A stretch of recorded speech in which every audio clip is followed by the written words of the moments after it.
वक्त की बड़ी खबर आपको बता दें, आरजेडी के खेमे से आ रही है, जहां पर राबड़ी आवास को लेकर कई सवाल उठाए जा रहे थे। पिछले कई दिनों से कहा जा रहा था कि राबड़ी आवास को खाली नहीं किया जा रहा है, कब्जा जमाया गया है, जिसके बाद अब आरजेडी के ही प्रवक्ता ने सवाल उठाया है। उन्होंने कहा है कि हम दूसरी पार्टी के बारे में बोला है कि एनडीए के सांसद क्यों इस तरीके से बिहेव कर रहे हैं, वो क्यों ऐसा कह रहे हैं कि घर को खाली नहीं किया जा रहा है। आप अपने सांसद के बारे में बताइए, क्या उन्होंने घर खाली किया है? यानी कि अब आरोप प्रत्यारोप का दौर शुरू हो गया है। तो क्या है ये पूरा मामला, बताएंगे आपको। मेरे साथ मौजूद है कैपिटल टीवी के executive editor Rajiv Singh ji. Sir, क्या है ये पूरा मामला, कैसे अब आरजेडी अपने ही जो आरोप लगे उसी को ढाल बनाने की कोशिश कर रही है? देखिए, ढाल बनाने की कोशिश नहीं कर रही, ये फंस चुकी है जी। और राजद ये बता रही है कि जो उसकी जो जंगल राज की जो सोच है, उस सोच को आज भी वो कंटिन्यू करके चल रही है। उसको ये लगता है कि इसी सोच के माध्यम से बिहार के दिल को, बिहार के जनता के दिल को जीता जा सकता है। बड़ी बात क्या है कि 25 नवंबर को नोटिस जारी किया जाता है कि राबड़ी आवास खाली करो, और आज तक राबड़ी आवास नहीं खाली किया गया पूरी तरह से। पीछे आप देख रहे थे कि आधी रात को सामान वगैरह, हाँ बिल्कुल सही कह रही हैं आप, सामान वगैरह ढोया जा रहा था। अब उस गमले में या फिर जो पॉट वगैरह थे, उस मिट्टी के अंदर सोना था, हीरा था, चांदी था, भगवान जाने। लेकिन इससे शक तो होता ही है कि जब दिन में सामान ले जा सकता था तो रात में आप क्यों ले जा रहे हैं? दूसरी बड़ी बात, तेजस्वी यादव के समय भी यही चला। मैं जंगल राज की सोच क्यों कह रहा हूँ?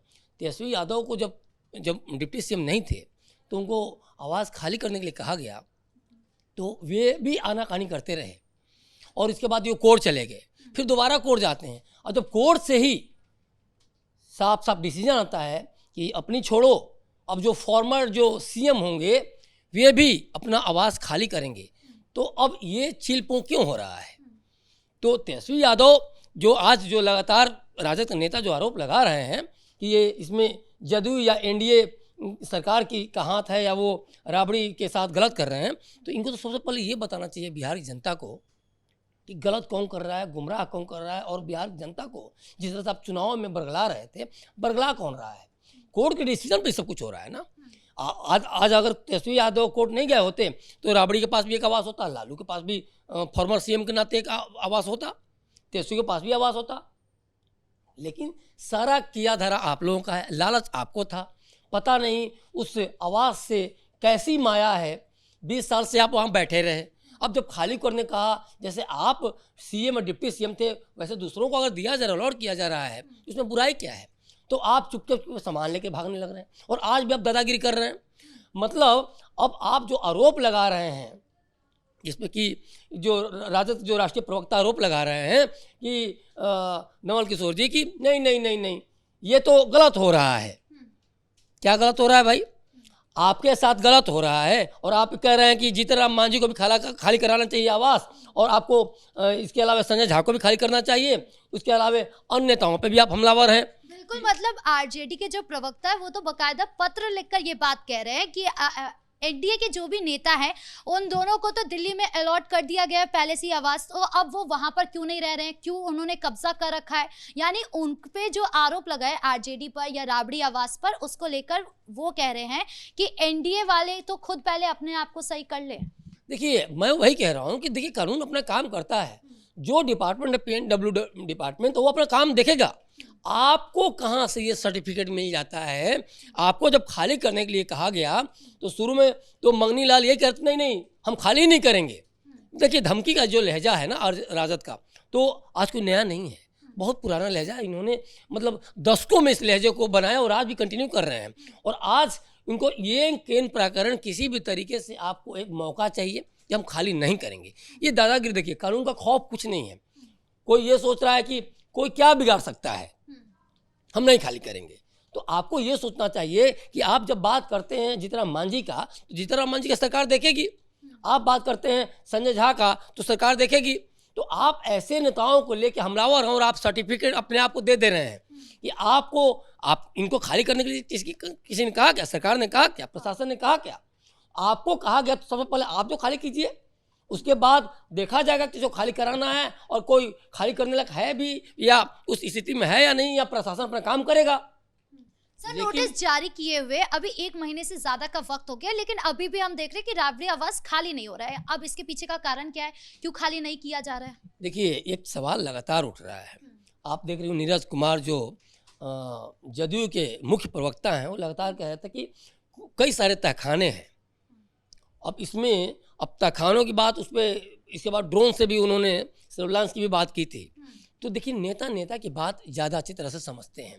ये ज़्यादा बेहतर बताएंगे कि क्या सच में 20 साल के अंदर राबड़ी आवास में सोने चांदी हीरे जवाहरात ज़मीन के दस्तावेज इन सब के तहखाने बनाए गए क्या?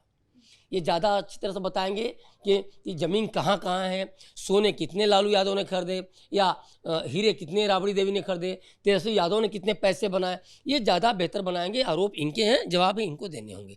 लेकिन जब आप आवास नहीं खाली कर रहे होते हैं, जब आप इस टसन में होते हैं कि नहीं 10 सर्कुलर रोड में ही मुझे रहना है क्योंकि मुख्यमंत्री आवास सीधे सीधे सामने है, जबकि जो 39 हार्डिंग रोड का जो आवास आवंटित किया गया है ज़्यादा दूर नहीं है, लगभग 2-3 किलोमीटर मैक्सिमम है। और जो 10 सर्कुलर रोड वाला जो आवास है फॉर्मर सीएम वाला, उससे वो लगभग 3 एकड़ में, ये 1 ही एकड़ में था। मतलब घर पास है लेकिन उसके बाद भी नहीं जाना है, क्योंकि आपकी आदत बन चुकी है कि आप जंगल राज और कब्जा करने की आदत बनाए रहते हैं। आदत बनाए और ठसक, एक जो ठसक कि नहीं मुख्यमंत्री के सामने रहेगा तो होगा कि नहीं, तेजस्वी यादव यहाँ रहते हैं, लालू यादव यहाँ रहते हैं, राबड़ी देवी यहाँ रहती हैं, ये गलत है। और इसी को ढाल बना के ये दूसरे नेताओं को लपेटना चाह रहे हैं। और ये जो कहा जाए तो जो काउंटर करने की जो राजनीति लेके चाह रहे हैं ना, इसमें जनता सब समझती है। आज आपको जब ये सवाल उठाना था तो आपने पहले क्यों नहीं उठाया था? आपको जब आवाज़ खाली करने की कहा गया तब आपने इस मुद्दे को क्यों हवा देने लगे कि नहीं ये भी खाली करें, ये भी खाली करें, ये भी खाली करें? डिपार्टमेंट ने कहा है कि आप ही अपने आप में डिपार्टमेंट हो गए हैं। देखिए, ये चीज़ समझना चाहिए। लालू यादव को अभी भी इस चीज़ समझना चाहिए कि जिस तरह तेजस्वी ने उनको बुरी हार हराई, राजद का वो हाल किया जो कि लालू के जीवन में कभी ऐसा नहीं हुआ था, तो कम से कम तेजस्वी अभी भी इस चीज़ को समझें। आज तेजस्वी फरार हैं, कहाँ हैं वो ज़्यादा अच्छी वही बताएंगे। और देखा जाए तो वो लौट के आ भी नहीं रहे हैं बिहार, और हार के बाद न कार्यकर्ताओं से मिले न लोगों से। तो एक चीज़ तो लालू यादव को समझना चाहिए, लालू यादव भी नहीं है और इन लोगों की गैरहाजिरी में सामान ढोया जा रहा है। कल को क्या क्या आरोप लगाया जाएगा कि किसने सामान रख दिया, क्या कर दिया, हम लोग थे ही नहीं घर में। ये बात की बात है। लेकिन सोचने वाली बात है कि जब आपको घर खाली करने के लिए कहा जा रहा है तो आप कह रहे हैं कि नहीं आप जितना मांझी का भी खाली कराइए, आप संजय झा के भी खाली कराइए, आप देवेश ठाकुर का भी खाली कराइए। तो ये चीज़ें साफ साफ कहीं ना कहीं शक पैदा करती है कि कुछ तो गड़बड़ है, कुछ तो ऐसा 20 साल के अंदर हुआ है उस आवास के अंदर, जिस चलते ये लोग जल्दी नहीं खाली कर रहे हैं, या फिर कुछ मैनेज करने की कोशिश हो रही है। क्योंकि देखिए, नीरज कुमार ने ये भी कहा था कि सीसीटीवी कैमरा वहाँ लगा हुआ है, और देखिए सीसीटीवी कैमरा लगा हुआ है तो चाह के कुछ नहीं कर सकते। तो कुछ ना कुछ लग रहा है ऐसा कि शायद गड़बड़ी की कोशिश है या क्या है। ये ज़्यादा अच्छा देखा जाए तो मृत्युंजय तिवारी हो या फिर नवल किशोर हो, ये लोग ज़्यादा अच्छा बता सकते हैं। मतलब प्रवक्ता ऐसा है कि मुद्दे को भटकाने की कोशिश करने में लग गए हैं। पूरी कोशिश तो यही है कि किस तरह से हम उसको बरगलाएं, जनता को वो करें कि हमारे साथ वो कहीं विक्टिम कार्ड कह लें, जो शुरू से ये होता भी रहा है कि। लेकिन इनकी जो जंगल राज वाली जो छवि है, इनका जो नेचर है, ये जा नहीं रहा है।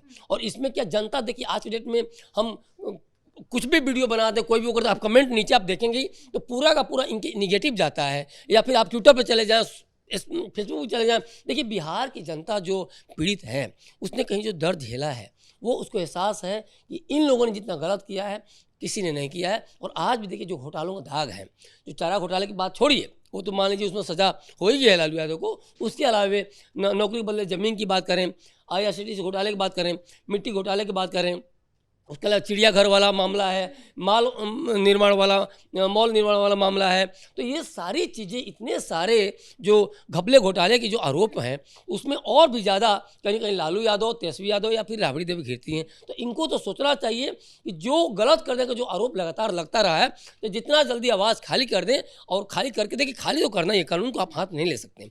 और इसी भ्रम में ये कहीं ना कहीं जी रहे हैं, और इस भ्रम से निकल कर इनको आवाज़ खाली करना होगा। तभी जाकर अगर आप राजनीति में रहना चाहते हैं तो आपके अंदर जनता का इकबाल कायम होगा। अन्यथा दादागिरी करके आप अगर सोचें कि बिहार की जनता को बरगला सकते हैं, या मांझी को निकाल सकते हैं, या देवेश ठाकुर को निकाल सकते हैं, या फिर संजय झा को निकाल सकते हैं, तो ये आप डिसाइड नहीं करेंगे। कानून अपना काम कर रहा है। आप सबसे पहले अपना घर खाली कीजिए, आपको जो बोला गया वो करिए। आपने 1 महीना का 1.25 महीना होने को है, ये आप गलती मत कीजिए। और यही लगातार जो देखा जाए लालू की राजनीति में भी यही हो रहा था, जंगल राज में और यही तेजस्वी यादव ने किया अपने बंगले के समय में। और अब जब उल्टा आ गया है कोर्ट के फैसले के बाद, देखिए कोर्ट का तो कंटेम्प्ट कोर्ट तो हो जाएगा, ये तो करवाना पड़ेगा सरकार को, और इस बात को तेजस्वी भी समझ रहे हैं। और इसीलिए इसको और भी ज़्यादा तूल दिया जा रहा है कि मामला जितना उलझे तो सरकार के ऊपर सवाल उठे कि सरकार कार्रवाई ठीक से नहीं कर रही है, और जनता की नज़रों में उतना ही गिरे, तो फिर को कल को जो वोट बैंक की जो पॉलिटिक्स है ये अपने फेवर में कर सकें कि नहीं मैं तो कर रहा था, मेरे को प्रताड़ित किया जा रहा था। तो ये सारी चीज़ें हैं, और इसी को लेकर ये अब जीतन मांझी पे हमलावर हैं, चाहे संजय झा पे हमलावर हैं, चाहे देवेश ठाकुर पर हमलावर हैं। जी, इस मुद्दे पर ज्यादा जानकारियों के लिए आपका बहुत बहुत धन्यवाद। मतलब साफ है कि आरजेडी प्रवक्ता ने जिस तरीके से आरोप लगाया उससे ये लग रहा था कि एनडीए पर वो जिस तरीके से प्रहार कर रहे हैं इसमें एनडीए गलत होगी, लेकिन जैसे जैसे वो घिरते नजर आए उसके बाद ये साफ होता चला गया कि जेडीयू की इसमें कोई गलती नहीं है, उसे मुद्दा बनाने की कोशिश कर रहे हैं, और अब इसी को लेकर वो बुरी तरीके से फंसते जा रहे हैं। और साथ ही ये भी माना जा रहा है कि लालू परिवार अभी कोई एक्शन इसलिए भी नहीं ले रहा है क्योंकि अभी तेजस्वी नहीं है, तेजस्वी अभी विदेश में है। जब वो वापस लौटेंगे बिहार के अंदर तब इस मामले को लेकर कोई एक्शन लिया जाएगा या कोई बयान जारी किया जाएगा। अब ये कब तक होता है ये अभी देखना बाकी है। ब्रेकिंग न्यूज में इतना ही। कैमरा पर्सन अशोक भारद्वाज के साथ मैं राधिका राज।